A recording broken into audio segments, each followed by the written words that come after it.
effort to rapidly develop and deliver life-saving treatments and ultimately a vaccine, we are unleashing our nation's scientific brilliance and will likely have a therapeutic and/or vaccine solution long before the end of the year.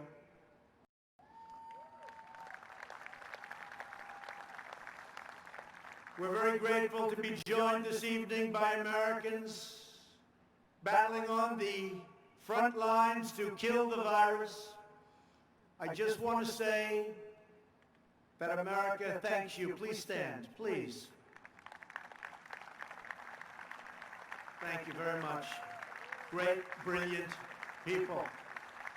These are great and brilliant people. Thank you. And brave people. Our movement is based on lifting all citizens to reach their fullest God-given potential. Never forget, we are one family and one nation. This rich heritage belongs to every citizen, young and old, first generation, American. We want to go from first generation to 10th generation. It matters not. We are American. We are from the USA.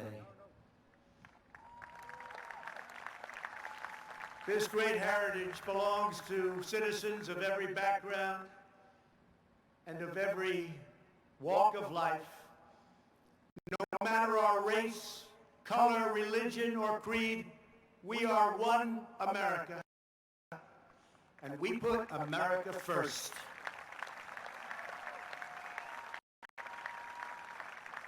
We will not allow anyone to divide our citizens by race or background.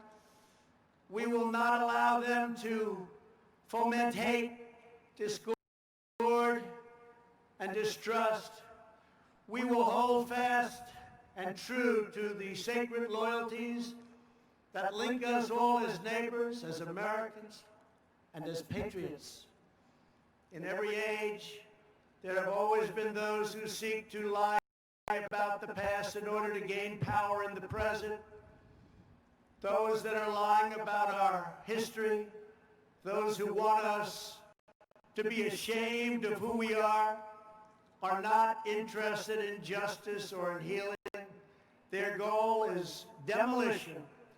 Our goal is not to destroy the greatest structure on earth, what we have built, the United States of America, to build a future where every family is safe, where every child is surrounded by love, where every community has equal opportunity, and every citizen enjoys great and everlasting dignity. Our past is not a burden to be cast away. It is not a miraculous foundation that will lift us to the next great summit of human endeavor. This incredible story of American progress is the story of each generation, picking up where the last finished, linked by time, by fate, and the eternal bonds of our national affection.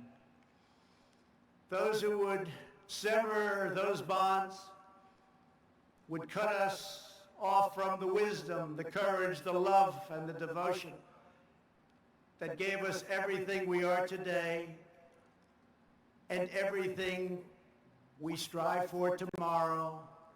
We cannot let that happen. We will not throw away our heroes. We will honor them, and we will prove worthy of their sacrifice.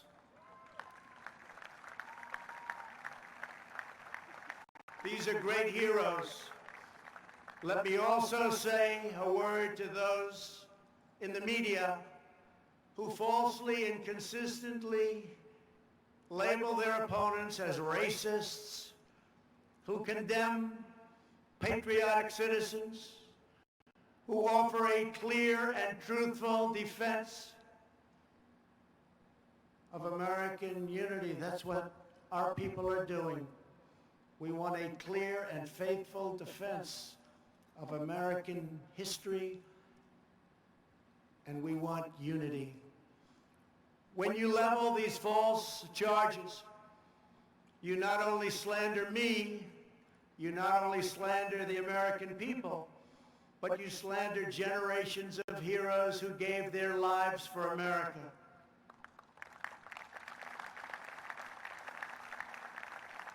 You slander people much braver and more principled than you. You're slandering the young men who raised the flag at Iwo Jima and those who perished fighting for freedom in the Civil War. You slander them. You are dishonoring their great legacy and their memory by insisting that they fought for racism and they fought for oppression. They didn't fight for those things. They fought for the exact opposite. We will not let the legacy of these heroes be tarnished by you. The more you lie, the more you slander, the more you try to demean and divide, the more we will work hard to tell the truth, and we will win.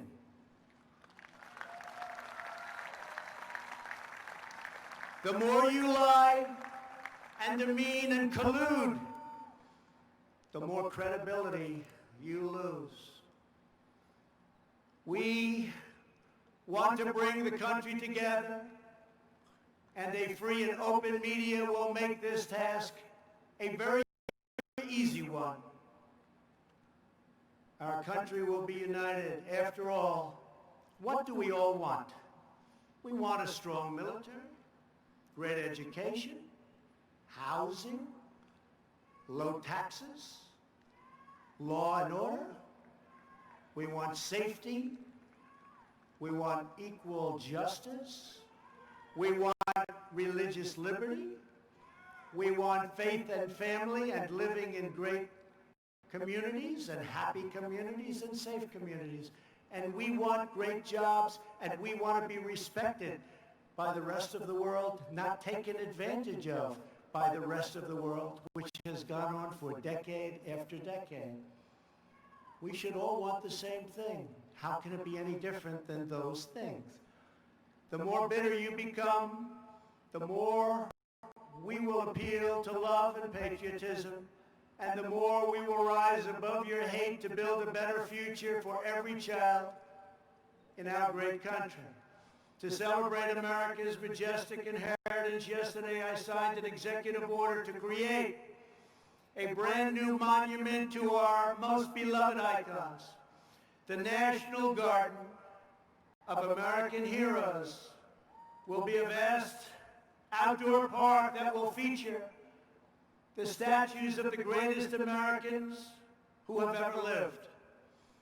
We will honor extraordinary citizens from every community and from every place and from every part of our nation. Great men and great women, people that we can look up to forever. Families will be able to walk among the statues of titans, and we have already selected the first 30 legacies and 30 legends. And why don't we start with a man who's been very unfairly treated, who 2 years ago, 3 years ago, especially 5 or 6 years ago, people would have said it's impossible to even attempt to try and disturb his incredible legacy and success. George Washington, Thomas Jefferson, Betsy Ross, Alexander Hamilton, Benjamin Franklin, John Adams, James Madison, Dolly Madison, the great Frederick Douglass, Abraham Lincoln, Harriet Tubman, Harriet Beecher Stowe, Joshua Lawrence Chamberlain, Clara Barton, Daniel Boone, Davy Crockett, Henry Clay, Susan B. Anthony, Booker T. Washington, Orville and Wilbur Wright, who are looking down, and you're going to see some planes like you have never seen before, because we build them better than anybody in the world. Greatest Air Force, the greatest fighters, the greatest everything. You're going to be seeing something. I just wonder what Orville and Wilbur would have been thinking if they ever got to see that. But they're looking, they're checking it out right now along with us. Amelia Earhart, a great, great athlete. No matter where he went, he was the best athlete, Jackie Robinson. George S. Patton, General Patton, he didn't know how to lose. He didn't know how to lose. General Douglas MacArthur, Audie Murphy, the great Billy Graham, an incredible man, respected by everybody, Martin Luther King. President Ronald Reagan, Christa McAuliffe, and Antonin Scalia. So those are just a few of the people we'll be naming, and things are subject to change, but once we make that decision, those great names are going to be up there, and they're never coming down. They have just been an incredible group, and we are going to do this in a very democratic way, frankly. We're going to take names and suggestions. We're going to have committees, and we're going to pick the greatest people that this country has ever known, the most respected people, the people that helped us the most, and the people that we can look up to, and that our children and grandchildren and great-grandchildren can look up to into the future. And they can say, isn't America just a tremendous place? So thank you. That'll be very exciting. The patriots who built our country were not villains. They were heroes whose courageous deeds improved the earth beyond measure. The beauty and the glory of our constitutional system is that it gives us the tools to fight injustice, to heal division, and to continue the work of our founding fathers by expanding and growing the blessings of America. If you believe in justice, if you believe in freedom, if you believe in peace, then you must cherish the principles of our founding and the text of our Constitution. It's our founding and our Constitution. It is a firm foundation upon which all progress is achieved. That's why our country is so strong, even despite terrible things that happen over the generations. Here this evening are a number of heroes who risked their own lives to uphold these values and to keep our communities and our country safe. We are joined by the outstanding law enforcement officers who have been able to fight on the front lines protecting our cities, many of them facing down violent assaults from very bad people. We are especially moved to be joined by the family of a great man, fallen officer David Dorn, a 38-year veteran of the St. Louis Police Department who was killed last month in the city he devoted his life to defending.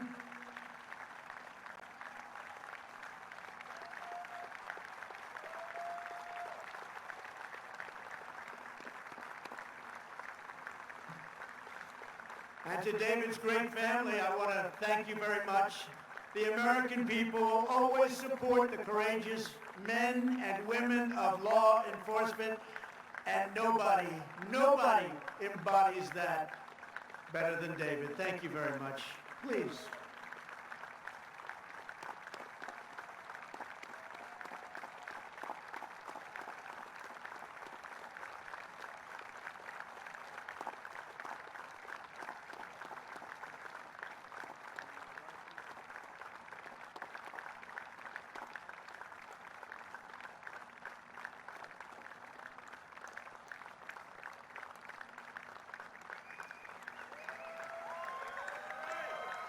And David is looking down right now, and he is so proud of you, and he loves you so much. And thank you for being here. It's a great man. It's a great man. Finally tonight, we will salute the greatness and loyalty and valor of the men and women who have defended our independence for 244 years. We will honor the amazing men and women of the United States military.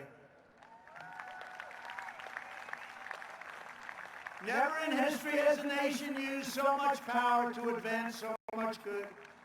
Battlefields across the world and here at home are marked with the gravestones of young patriots who spent their final valiant moments on this earth to secure liberty and peace. Every child should be taught the military heroes who fought and died to make us free. These are great, great people. These are great, great heroes indeed. And our greatest leaders and heroes should be recognized and even immortalized for coming generations to see. You know that. This will make our country even stronger long into the future. In a few moments, we will bear witness to awesome aircraft representing every major military conflict over the last 75 years. These planes once launched off massive aircraft carriers in the fiercest battles of World War II. They raced through the skies of Korea's MiG Alley. They carried American warriors into the dense fields and jungles of Vietnam. They delivered a swift and sweeping, you know that sweeping, it was swift and it was sweeping like nobody's ever seen anything happen. A victory in Operation Desert Storm. A lot of you were involved in that. A lot of you were involved. That was a quick one. And they've gone on to dangerous missions all around the world to take out enemy terrorists and bring our soldiers home safely.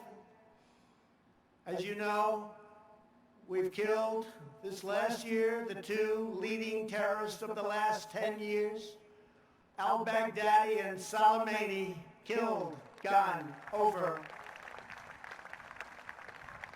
We have worked to fully rebuild the armed forces of the United States. No enemy on earth stands a chance. $2.5 trillion we've invested, all made in the USA. We've never had anything near the power and the equipment that we have right now. We did that over the last 3 years. Everywhere these aircraft have flown, they've rained down American thunder, delivered American justice, and they have fiercely defended every square inch of American sovereignty.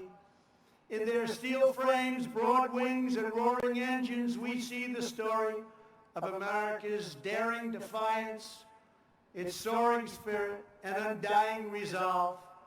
Throughout our history, our country has been tested and tried, but we have always fought to victory. Whenever our way of life has been threatened, our ancestors have responded with the same resounding answer as those first patriots who fought for independence. We are Americans, and we never back down, we never give in, and we never give up, and we will never yield defense of our nation. We love our nation, We will only fight to win. Today we thank God for the gift of life and for the blessing of liberty. We honor the legends of our history, the glories of our founding fathers, and the giants of the past, the heroes of today, who keep us